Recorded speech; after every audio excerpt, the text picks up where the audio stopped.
Hello guys, welcome to the channel concept of laws. तो आज हम ऐसे एक टॉपिक पर बात करने वाले हैं जो कि किसी ने मुझसे पूछा था एज अ लीगल एडवाइस। आज मैं आपको एक लीगल एडवाइस देने वाली हूँ जो कि एक्चुअली में ज़्यादातर लोगों को ज़रूरत पड़ती रहती है, क्योंकि अक्सर ऐसा होता है कि जिनसे हमारा आपसी रंजिश का मामला चल रहा होता है तो वो लोग क्या करते हैं, हमारे ऊपर प्रेशर डालने के लिए झूठा केस हम पर कर देते हैं, जिससे कि हम प्रेशर में आ जाएं और उनका जो भी डिमांड है उसको पूरा कर दें। अक्सर लोगों को मैंने ये देखा है कि वो परेशान रहते हैं कि किसी ने फला ने मेरे ऊपर झूठा केस कर दिया, झूठी एफआईआर कर दी, हमें फंसा दिया। तो इस चीज़ से कैसे बाहर निकला जाए, उस चीज़ को आज हम इस वीडियो में डिस्कस करने वाले हैं। सो वीडियो को एंड तक देखिए, लाइक एंड शेयर भी कर दीजिए। ये जो मैं आपको लीगल एडवाइस देने वाली हूँ ये एकदम फ्री ऑफ कॉस्ट है, क्योंकि here I am serving for public and society and it's all about justice.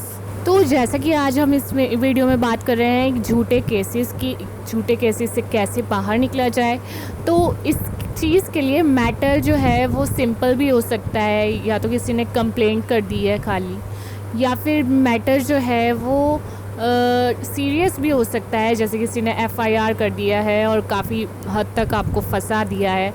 देखिए, मैटर अगर सिंपल है, जैसे कि अगर किसी ने कंप्लेंट की है आपके अगेंस्ट, तो उसमें क्या होता है कि पुलिस आपको बुलाएगी पुलिस स्टेशन पूछताछ के लिए। तो आपको वहाँ जाकर सिंपली आपको बिना घबराए उनको अपनी बात जो है वो बतानी होगी कि ऐसा कुछ नहीं है, एक्चुअली में हमारा आपस में कुछ आपसी रंजिश के वजह से इन लोगों ने हम पर प्रेशर डालने के लिए ये झूठी कंप्लेंट हमारे अगेंस्ट कर दी है, हमारे ऊपर प्रेशर बनाने के लिए। जिस दिन की वो घटना है, जिस दिन का वो कंप्लेंट है, उस दिन मैं फला जगह था, उस लोकेशन पर था। और आप तो चाहे कॉल डिटेल्स से आप पता लगा सकते हैं, और जिन लोगों के साथ मैं था उन लोगों को एज अ विटनेस आप बुलाकर उनसे पूछताछ कर सकते हैं। या फिर अगर ऐसी ही आपके पास और भी कोई बात है इससे जुड़ी, तो एज अ प्रूफ आप उनको बता सकते हैं। जो बेलेबल ऑफेंस होते हैं, जैसे कि 7 साल तक की सज़ा वाले कोई ऑफेंस हैं, उसमें सुप्रीम कोर्ट ने ये बोल दिया है कि उसको जो एक्यूज पर्सन है, उसको जिसने मतलब कि ये किया है, जो ऑफेंडर है, उसको सिर्फ एक नोटिस दे दिया जाएगा according to section 41A CRPC। तो उसमें क्या होता है कि या तो पुलिस स्टेशन में भी बेल मिल जाती है, या फिर कोर्ट में उसको पेश किया जाता है और फिर वहाँ पर या फिर उसको बेल मिल जाती है। बट जो सीरियस ऑफेंस है उसके अंदर अगर किसी ने आपको फंसा दिया है, जिसमें कि कोर्ट बिना किसी ऑर्डर के विदाउट वारंट भी आपको अरेस्ट कर सकती है, ऐसा कोई सीरियस ऑफेंस है, कॉग्निजेबल ऑफेंस है, जिसकी पनिशमेंट 7 इयर्स या फिर 7 इयर्स से ज़्यादा की है, ऐसा कोई सीरियस ऑफेंस है, तो उसमें आपको ऐसी सिचुएशन में आपको क्या करना चाहिए कि अगर आप खुद भी जाएंगे पुलिस के पास तो पुलिस आपको अरेस्ट कर सकती है, इस चीज़ का आपको डर भी है।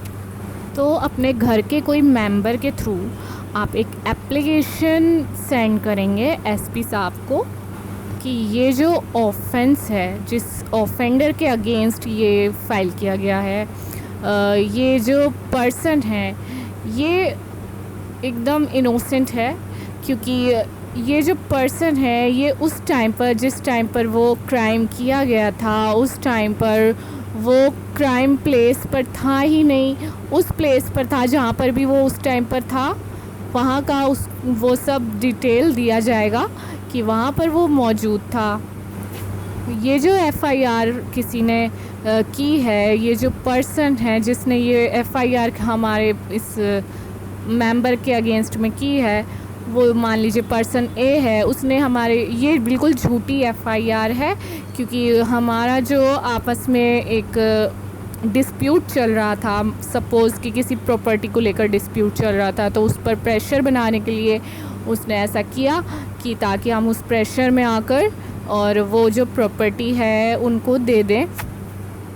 या जो भी कोई ऐसा इशू है जो कि आपका आपसी इशू है, डिस्प्यूट है, उसको आप मेंशन कर दीजिएगा कि इस वजह से इन्होंने हम पर झूठी एफआईआर कर दी है। उस टाइम पर वो फला इंसान के साथ था, जिसके साथ भी वो मौजूद था, जिसके साथ भी था, सपोज़ XYZ, उन पर्सनस की हम उन लोगों की विटनेस एज अ विटनेसेस हम उनको बुला कर गवाही दिलवा सकते हैं। और कोई भी ऐसा अगर इस मैटर से रिलेटेड अगर कोई ऐसा प्रूफ है आपके पास तो उसको अटैच कर देंगे उस एप्लीकेशन के साथ, जो कि दी जाएगी सुपरिटेंडेंट ऑफ पुलिस को। इस मैटर से बचने का जो भी हमारे पास प्रूफ है वो दिया जाएगा सुपरिटेंडेंट ऑफ पुलिस को।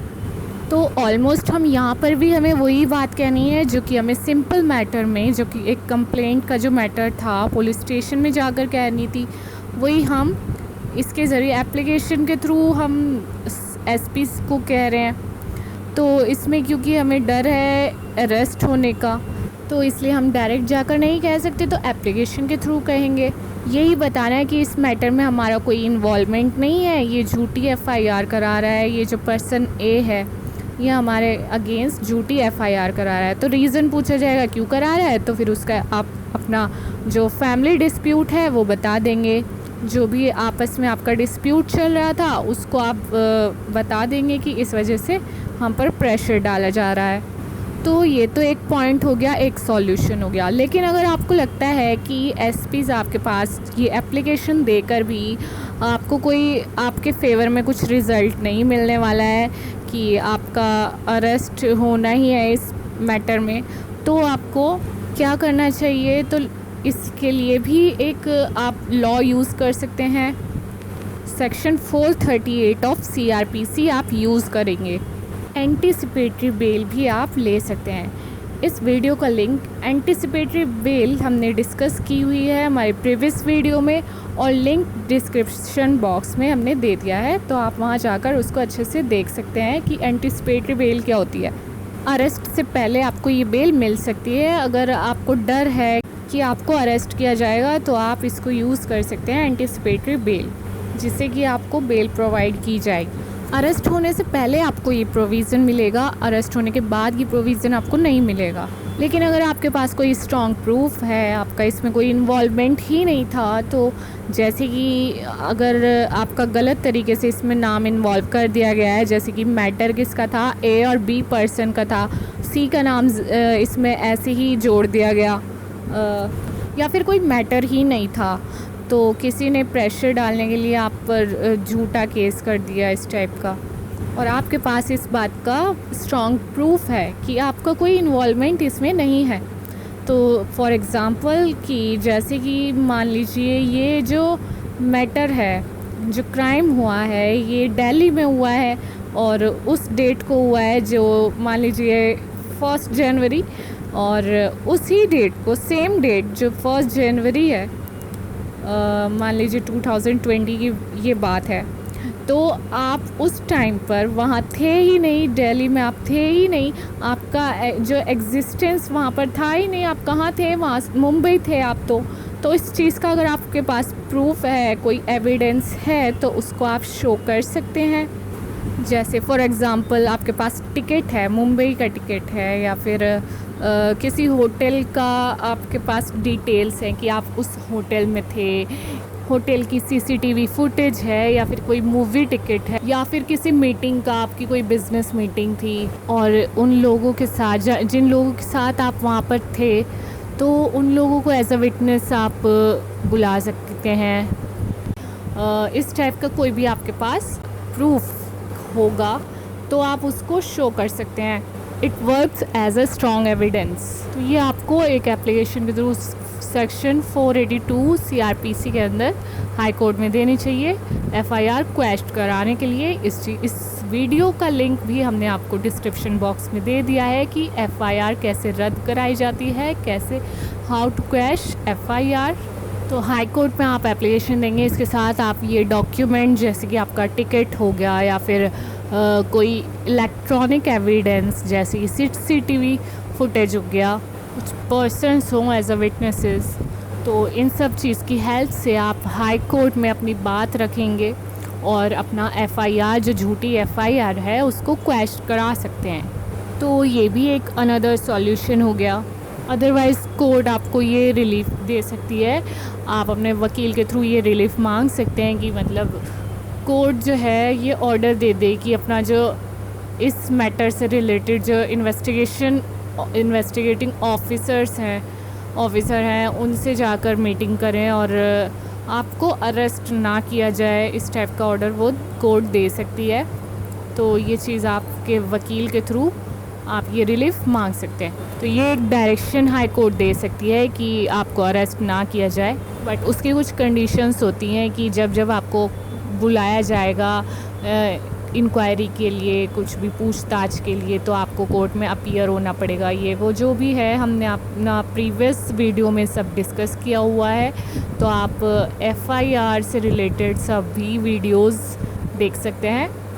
और वो वीडियोस जो कि इस टॉपिक से रिलेटेड है, जैसे कि bail in non bailable offence, मतलब जो सीरियस ऑफेंस होते हैं उसमें बेल कैसे मिलेगी, तो उस चीज़ का भी हमने डिस्क्रिप्शन बॉक्स में लिंक दे दिया है। तो आप इन सब वीडियो को अच्छे से एक बार देख लेंगे तो आपको समझ आ जाएगा कि आपको ऐसी सिचुएशन में क्या करना चाहिए।